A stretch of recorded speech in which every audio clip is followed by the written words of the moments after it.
আসসালামু আলাইকুম এভরিওয়ান, কেমন আছেন সবাই? আশা করছি ভালো আছেন। আমিও আলহামদুলিল্লাহ ভালো আছি।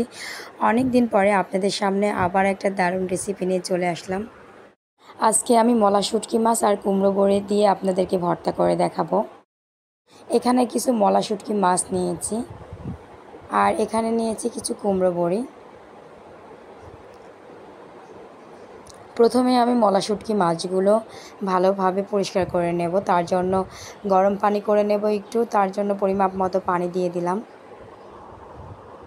এখন আমি চুলাটা অন করে দেব। পানিটা ফুটে এসেছে, এখন আমি মলা শুটকি মাছগুলো দিয়ে দিচ্ছি। মাছগুলো এখন আমি একটু নেড়ে চেড়ে নিচ্ছি যেন এর ময়লাগুলো সব বের হয়ে যায়। তো এভাবে শুটকি মাছ পরিষ্কার করলে কিন্তু মাছগুলো অনেক পরিষ্কার হয়ে যায়। মাছগুলো আমি আবার কয়েকবার ঠান্ডা পানি দিয়ে ধুয়ে নিয়েছি, দেখেন অনেক পরিষ্কার হয়ে গেছে। চুলায় আবার প্যান বসিয়ে নিয়েছি, প্যানটা তেপে নিয়েছি। এখন দিয়ে দিচ্ছি সরিষা তেল। এখন দিয়ে দিচ্ছি মাছগুলো। প্রথমে মাছগুলো ভেজে নেব।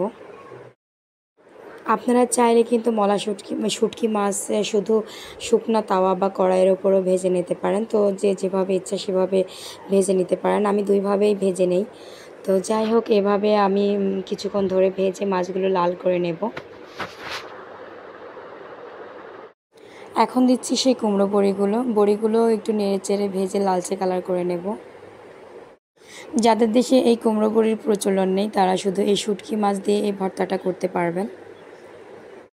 তবে কুমড়ো বড়ি দিয়ে এই ভর্তাটা করলে খুবই মজা লাগে খেতে।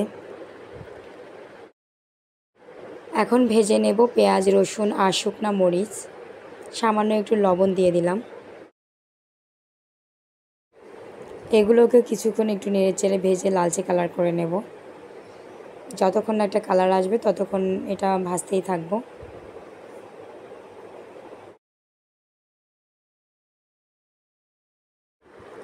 ভাজা হয়ে গেছে, এখন আমি এগুলোকে উঠিয়ে নেব।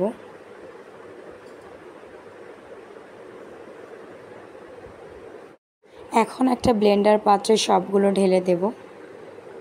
তবে হ্যাঁ, এই ভর্তাটা যদি পাটায় বেটে করা যায় তাহলে খেতে কিন্তু আরও মজা লাগবে। যাদের সময় কম তারা এই ব্লেন্ডার পাত্রে ব্লেন্ডার করে ভর্তাটা করে নিতে পারেন। এখন দিয়ে দিচ্ছি পরিমাণ মতো লবণ। লবণের পরিমাণটা যদি কম বা বেশি হয় কোনোটাই খেতে ভালো লাগবে না, তাই লবণটা অবশ্যই পরিমাণ মতো দিতে হবে। ব্লেন্ডার করা হয়ে গেছে, দেখেন ভর্তাটা দেখতে কিন্তু অনেক লোভনীয় লাগছে আর খেতেও খুবই স্বাদ টেস্ট হয়েছিল। ব্লেন্ডারে কোনো কিছু দিলে কিন্তু চারিদিকে ছড়িয়ে ছিটিয়ে থাকে, তাই এখন আমি চামচ দিয়ে এগুলোকে ঠিক করে নিচ্ছি। ভর্তাটা কিন্তু দেখতে লোভনীয় এবং খেতেও খুবই টেস্ট হয়েছিল। তো যাই হোক, আমার রেসিপিটা যদি আপনাদের ভালো লেগে থাকে অবশ্যই সাবস্ক্রাইব করবেন এবং লাইক, কমেন্ট, শেয়ার করে পাশে থাকবেন। আসসালামু আলাইকুম।